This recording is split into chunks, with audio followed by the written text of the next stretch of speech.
ನಾವು ಪ್ರತಿದಿನ ಬಳಸುವ ಒಂದು ಆ್ಯಪ್. ಮೆಸೇಜ್ ಮಾಡ್ತೀವಿ, ಕಾಲ್ ಮಾಡ್ತೀವಿ, ಸ್ಟೇಟಸ್ ಹಾಕ್ತೀವಿ. ಆದ್ರೆ ಈ ಫ್ರೀ ಆ್ಯಪ್ ಒಂದು ದಿನಕ್ಕೆ ಕೋಟಿ ಕೋಟಿ ಹಣ ಸಂಪಾದಿಸ್ತಿದೆ ಅಂದ್ರೆ ನಂಬ್ತೀರಾ? ಹೌದು, ನಾವು ಮಾತಾಡ್ತಿರೋದು ವಾಟ್ಸ್ಆ್ಯಪ್ ಬಗ್ಗೆ.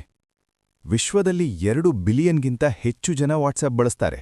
ಆದ್ರೆ ಒಂದು ಪ್ರಶ್ನೆ, ನಾವು ಯಾರೂ ಸಬ್ಸ್ಕ್ರಿಪ್ಷನ್ ಕೊಡಲ್ಲ, ಚಾಟ್ನಲ್ಲಿ ಆಡ್ಸ್ ಇಲ್ಲ.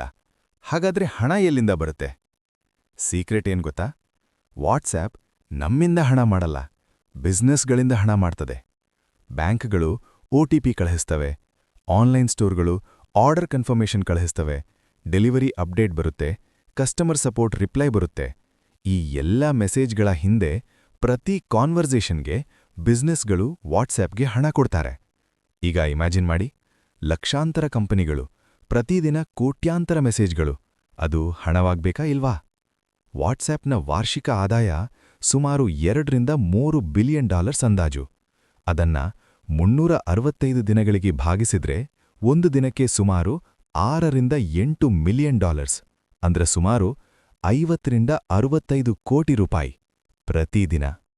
ಇದರಲ್ಲಿ ಇನ್ನೊಂದು ದೊಡ್ಡ ಭಾಗ ಏನು ಗೊತ್ತಾ? Parent company Meta platforms. ಬಿಸ್ನೆಸ್ಗಳು ಆಡ್ಸ್ ಹಾಕ್ತಾರೆ, ಫೇಸ್ಬುಕ್ನಲ್ಲಿ, ಇನ್ಸ್ಟಾಗ್ರಾಮ್ನಲ್ಲಿ. Message on WhatsApp button click ಮಾಡಿದ್ರೆ ಆ ಆಡ್ಗೆ ಕೂಡ ಬಿಸ್ನೆಸ್ ಹಣ ಕೊಡುತ್ತದೆ. ಆದರೆ ಒಂದು ಮುಖ್ಯ ವಿಷಯ, ನಿಮ್ಮ ಪರ್ಸನಲ್ ಚಾಟ್ಸ್ನಲ್ಲಿ ಆಡ್ಸ್ ಇಲ್ಲ. ನಿಮ್ಮ messages end to end encrypted, ಅಂದ್ರೆ ನಿಮ್ಮ ಪರ್ಸನಲ್ ಡೇಟಾ ಮಾರೋದಲ್ಲ. ಒಂದು ಫ್ರೀ ಆ್ಯಪ್ ಬಳಕೆದಾರರಿಂದ $1 ಕೂಡ ತೆಗೆದುಕೊಳ್ಳದೆ ಬಿಸ್ನೆಸ್ ಮಾಡೆಲ್ ಮೂಲಕ ಪ್ರತಿದಿನ ಕೋಟಿ ಕೋಟಿ ಸಂಪಾದಿಸ್ತಿದೆ. ಇದನ್ನೇ ಸ್ಕೇಲ್ ಅನ್ನೋದು. ಇದೀಗ ನಿಮ್ಮ ಪ್ರಶ್ನೆ ಏನು? ಇನ್ಸ್ಟಾಗ್ರಾಮ್ ಒಂದು ದಿನಕ್ಕೆ ಎಷ್ಟು ಮಾಡುತ್ತೆ? ಯೂಟ್ಯೂಬ್ 1 ನಿಮಿಷಕ್ಕೆ ಎಷ್ಟು?